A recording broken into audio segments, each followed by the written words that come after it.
For millennia, knowledge was a cage, its key guarded by unseen hands.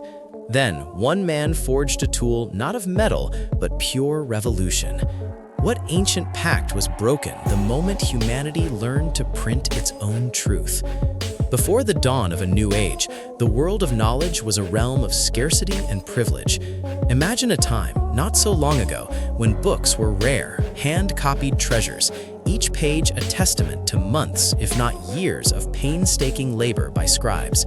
Monasteries and royal courts guarded these precious manuscripts, making learning an exclusive luxury, reserved for the elite.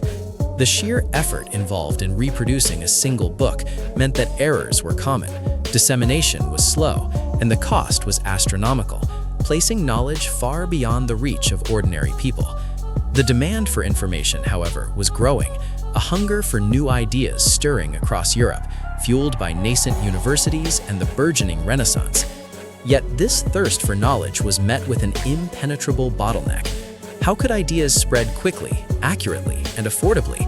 How could the wisdom of the past and the innovations of the present truly ignite a widespread intellectual revolution? This was the monumental challenge of the 15th century, a challenge that demanded not just an inventor, but a visionary. It called for a genius who could fundamentally transform how humanity created, shared, and consumed information. Into this world of illuminated manuscripts and whispered knowledge stepped a man from Mainz, Germany, Johannes Gutenberg, whose inventive spirit would unlock the gates of knowledge for all. Gutenberg wasn't a scholar or a theologian. He was, first and foremost, a craftsman. Born into a patrician family, he trained as a goldsmith and metalworker, skills that would prove utterly crucial to his grand ambition. His deep understanding of metallurgy, precision casting, and fine tooling gave him a unique advantage. The core of his revolutionary idea lay in taking the existing block printing concept, where entire pages were carved into wooden blocks, and turning it on its head. Instead of carving entire pages, what if individual characters, letters, punctuation, spaces, could be cast as separate, reusable metal pieces? This concept of movable type was a stroke of genius, but its execution was fraught with scientific and technical hurdles.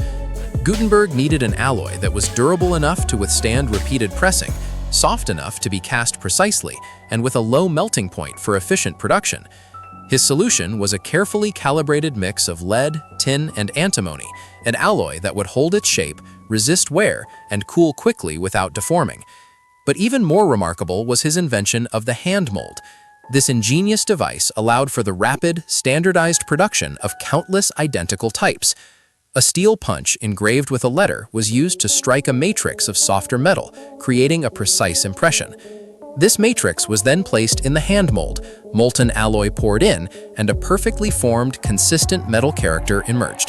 This level of precision and standardization was unprecedented, a true marvel of engineering.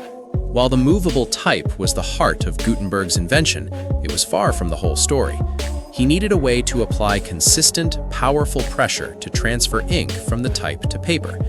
Looking to existing technologies, he brilliantly adapted the screw press, commonly used for making wine or olive oil.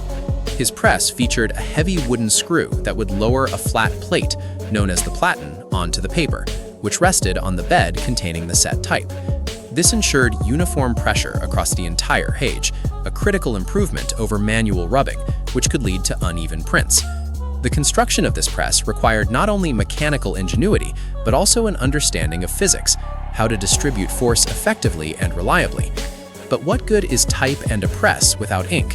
Traditional water-based inks used by scribes simply wouldn't adhere properly to metal type and smeared easily. Gutenberg pioneered a new oil-based ink formulation, a scientific breakthrough in itself.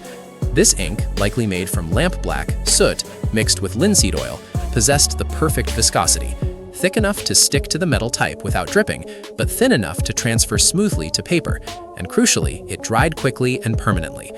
Bringing all these elements together, the precision cast type, the robust mechanical press, and the innovative oil-based ink, was a monumental feat of integration. The result was the production of the Gutenberg Bible between 1450 and 1455, a masterpiece that not only proved the viability of his invention, but also set the standard for printing quality for centuries to come. The impact of Gutenberg's printing press was nothing short of a revolution, reverberating through every facet of human society.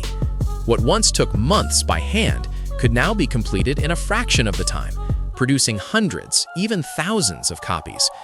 The cost of books plummeted, making them accessible to a much broader audience. This exponential increase in the availability of written materials ignited an explosion of knowledge. The Renaissance, already underway, found its wings as classical texts and new humanist ideas spread with unprecedented speed. The Protestant Reformation, too, was inextricably linked to the printing press.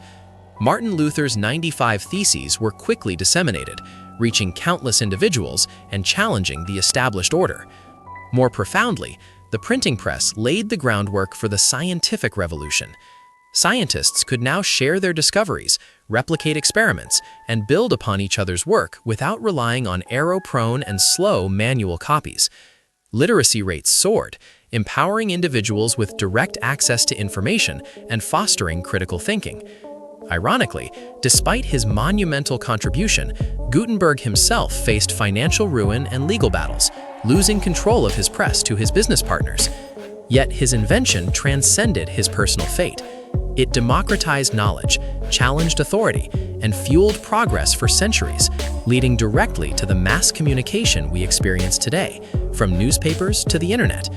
Johannes Gutenberg, the genius of the printing press, didn't just invent a machine, he engineered the information age, fundamentally changing the course of human history and our relationship with knowledge forever.